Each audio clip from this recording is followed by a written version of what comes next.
प्रहलाद को अक्षर ज्ञान तथा भक्ति ज्ञान के लिए उनके पिता राजा हिरण्यकशिपु ने शहर के बाहर बनी एक पाठशाला में भेजा, जहां पर दो उपाध्याय यानी आचार्य और एक साना तथा दूसरा मूर्ख पढ़ाया करते थे। धर्म की शिक्षा दिया करते थे। हिरण्यकशिपु के आदेश से सबको हिरण्यकशिपु नाम का जप करने का मंत्र बताते थे। कहते हैं कि राम विष्णु का नाम नहीं जपना है या अन्य किसी का भी नाम नहीं जपना है।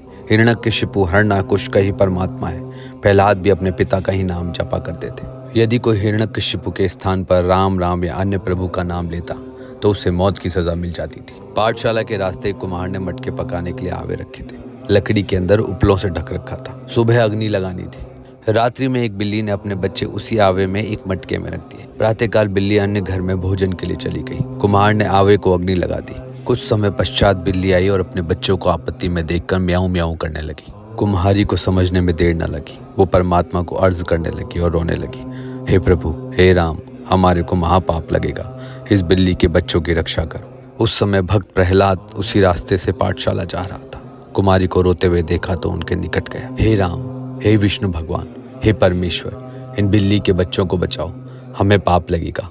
बस यही कह रही थी। प्रहलाद ने माई से कहा, हे माता, आप राम ना कहो, मेरे पिताजी का नाम लो, नहीं तो वो आपको मार डालेंगे। कुम्हारी ने बताया कि इस आवे में बिल्ली के बच्चे रह गए हैं। हमें पता नहीं चला। भगवान से इन बच्चों की सुरक्षा के लिए प्रार्थना कर रही हूँ। इस भयंकर अग्नि से राजा हिरण्यकशिपु नहीं बचा सकते, परमात्मा ही बचा सकते हैं। प्रहलाद भक्त ने कहा, माई, जब आप घड़े निकालें तो मुझे बुलाना। ऐसी शीतल हवा चली कि अग्नि बुझ गई।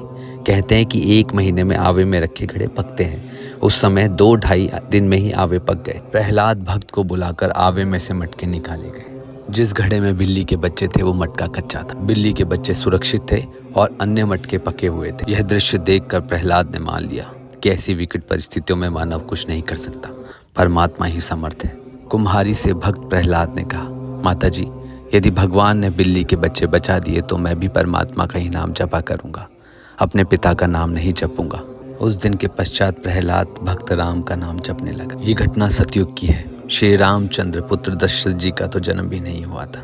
जब साना तथा मूर्खा अध्यापकों को पता चला कि प्रहलाद राम का नाम जाप करता है तो उसे बहुत समझाया कि तुम राजा हिरण्यकशिपु का नाम जपा करो। प्रहलाद ने कहा कि गुरुदेव, मेरे पिता मानव है, राजा है, परंतु भगवान नहीं। विशेष परिस्थिति में परमात्मा ही रक्षा कर सकता है। जीव कल्याण भी परमात्मा से हो सकता है। राजा जनता को देता क्या है? कर और जंग। परमात्मा सबका पालन करता है, वर्षा करता है, धन धान्य से मानव को परिपूर्ण करता है। राजा होना अनिवार्य है, परंतु अन्याय नहीं होना चाहिए। राजा कानून व्यवस्था बनाने के लिए बनाया जाता है। प्रजा को बदमाशों से सुरक्षा करने के लिए राजा का परम कर्तव्य। राजा को परमात्मा की भक्ति से ही राज्य प्राप्त होता है। यदि राजा